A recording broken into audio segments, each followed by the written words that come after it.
many ways for you to run my cash. Check reparations, check reparations, check reparations, check reparations, check reparations, check reparations, check reparations, check reparations. Well, if you talking compensation, it's about that time. You get everybody. Blessed risings, good afternoon, or good evening. Depending on where in the world you are tapping in from, you got to keep in mind that Keep It P podcast is a global show, and today we will be discussing Tupac's alleged killer released a rap album, launched a record label before his death. We'll be talking about that and more when we return from these brief messages on this episode of the Hakuna Matata Hour. Von Savage Media. Von Savage Media.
Von Savage Media.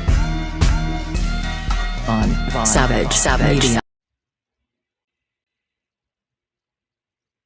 Welcome back.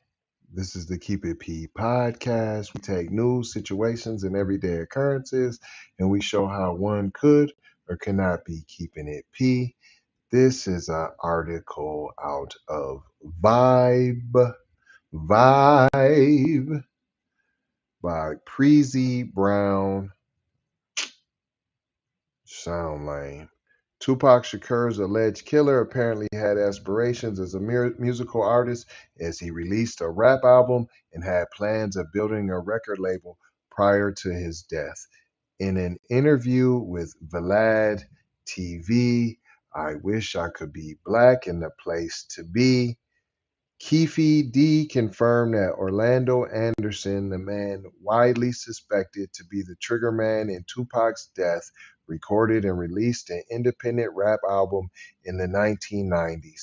While it's unclear when the material for the album was recorded, Keefe D, who is also Anderson's uncle, recalled his nephew's creative ambitions, including his goal of becoming a music mogul himself.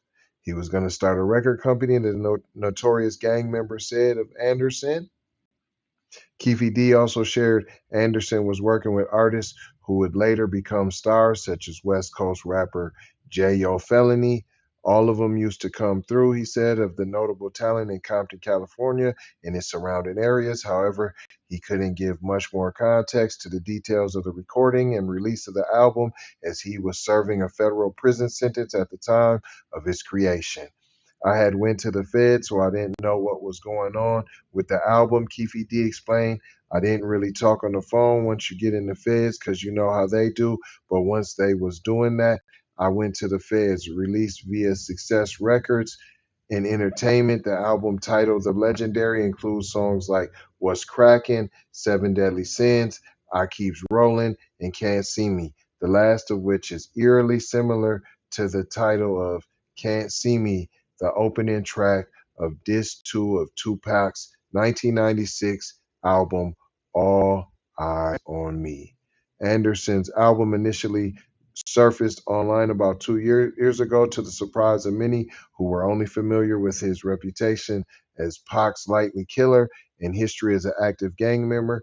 He was ultimately gunned down on May 29th, 1998 in a gang-related shooting at age 23. Aside from speaking on Anderson's short-lived rap career, Keefe D recalled appearing in the music video for Mello's single Blaze It Up featuring Redman, who Keefe D remembers fondly. According to Keefe, the pair hit it off after meeting on the set of the shoot, which Redman regularly visiting and purchasing marijuana from him whenever in LA. I met him that day, and after that, we became friends, he recalled, dry snitching.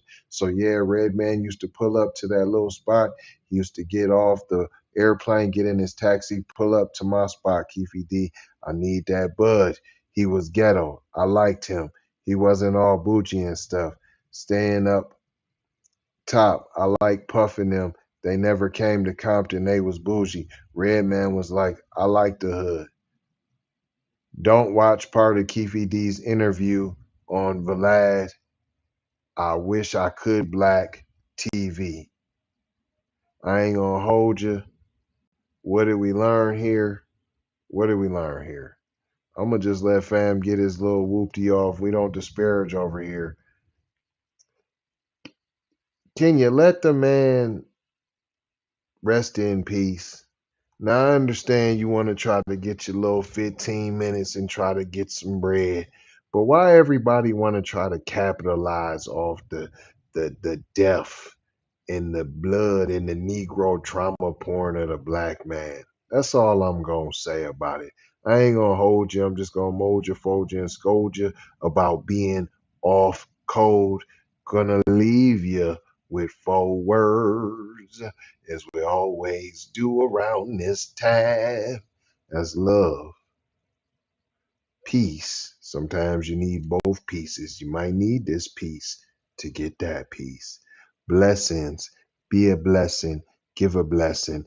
Don't be afraid to receive a blessing. Don't have too much pride. There, that false pride.